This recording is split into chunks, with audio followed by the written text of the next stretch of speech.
Marvel Rivals just released and literally everyone and their mom is playing it. There's an insane amount of people playing it according to Steam too. 480,000 all-time high according to the charts, even becoming the 4th highest ranking game right now on Steam. And contrary to the reviews on the Steam page of Overwatch, the reviews on Marvel Rivals are very positive.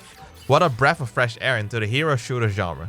I installed the pretty big 50 gigabytes from the game and immediately it just felt like Overwatch, but more relaxed and fun. All the knowledge that I gained there also immediately transferred to Marvel Rivals, but with a lot of subtle differences. There are barely any one-shots in the game and deaths just feel fair and less stressful. I haven't died in any way that I found bullshit. There's no pressure and I can feel like I can just vibe. I'm currently chilling with Mantis, who is a mix of Lifeweaver and Kiriko, and I get to play her nearly every game without competition too. And there's no meta right now because the game is so new. Pretty much everyone is just doing the most random shit out there and having a blast, salivating the chaos of a random Venom flying in your face for no reason other than because he just wanted to fly around. But like how Japan is amazing to visit but horrible to work and live, we can't just ignore the flaws. The game runs poorly, and the game is fuming about it. I like to believe that I have a pretty okay PC, but I still have to put my graphics on low to enjoy a smooth 144 FPS. Some people apparently can't even play the game because of how bad it runs on their systems. And I'm also having a hard time distinguishing abilities from allies, enemies, and environments itself. There's just so much visual clutter, and in my opinion, it's just not very clear at first glance to know what's what. Maybe it's just a skill or familiarity issue, but I find it at first glance hard to take in a split-second information. And let's not forget the unbalanced hero roster. There's twice as many damage heroes than either tanks or strategists, and I find that this resulted in a lot of cooler ability kits naturally falling into the damage hero category, which results in-game into a full damage hero team sometimes. In a game like this, obviously not very handy as you do need tanks and strategists player in every team. But I personally don't have an issue with that, just because I spam the strategist hero myself. Every now and then though, I find myself having to play tank myself if no one's up for it and there's already a strategist on my team, but that doesn't happen too often. But the queue times though, they're so incredibly fast. No more waiting 3+ minutes for a game in Overwatch. Just click and you get your game faster than you can blink. But okay, let's talk about the game itself. The game really flows nicely. You can make mistakes and not get blown up in half a second. Sure, you take a lot of damage and you have to run. But if you react fast enough, you can probably get back to safety in time. This is in my opinion because there's no real burst damage in the game. Try it yourself. Try bursting someone as fast as you can without an ultimate. There are barely any truecomers that can be executed in the blink of an eye. At least, not that I know of. But people don't have infinite health pools and can definitely die. And this translates directly into a nice feedback loop of punishing and being able to get to safety, where it just doesn't feel like bullshit if you die. There's a slower time to kill and that just makes the game less stressful. Even if it made the game more dynamic in Overwatch to have a really fast time to kill, I sometimes just don't want to die to a Widow because I peek my head out like I'm playing Counter-Strike. And that's precisely why I don't like Valorant.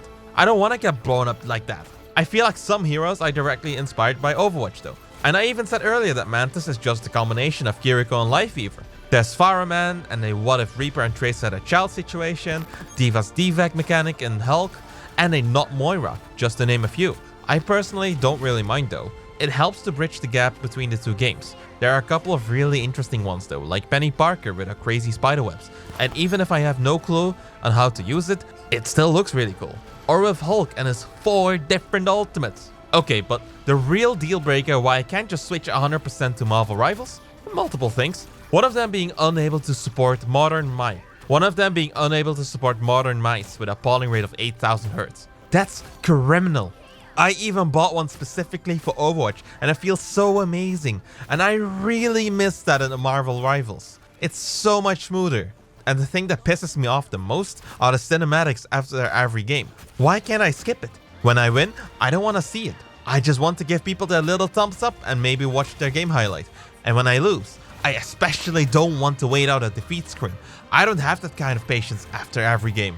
Getting into a game is super smooth, but getting out of it just feels like a fucking retirement home.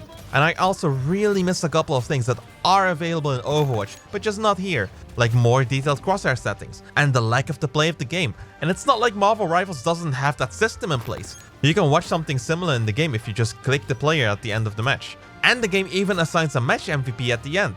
But you have to manually click that person to get their play? I'd rather have that shoved in my face than the cinematic of the map. Overwatch really is just better in smooth and horizontal movement. It's not even a competition. Sure, Marvel Rivals gets the job done, but you can really feel how each and every hero in Overwatch just moves in its own crisp way, in contrast to how Marvel Rivals just sometimes feels like I'm walking with a bunch of rocks in my pockets. But this comes at a price. Overwatch just sometimes feels so stressful that I feel like I'm just balancing a bunch of glasses on my head while I'm playing. While on the other hand, Marvel Rivals just feels like I'm playing Mario Party, and everyone's having fun playing that little mini game with the cucumber slicing. Except for the team with the AFK. No one likes those kinds of games. Overwatch also has issues with not having enough tank players, but that's one of the biggest reasons why they stepped down from 6v6 from 5v5, according to them, to effectively double the tank population by just removing half of the tanks in the game. But Marvel Rivals will also have the same issue, because similar to Overwatch, there's just too many damage heroes compared to the other roles. Do you want a balanced team or not? Because this is how you get a bunch of people finding a main hero in the damage role with less people having mains and tanks and strategists. We've seen it happen before and seemingly learned nothing. So where will Marvel Rivals go as it becomes more clear that the game just isn't as polished as it could be? Will it stagnate or just lose players, or will it keep growing? And what about Overwatch now?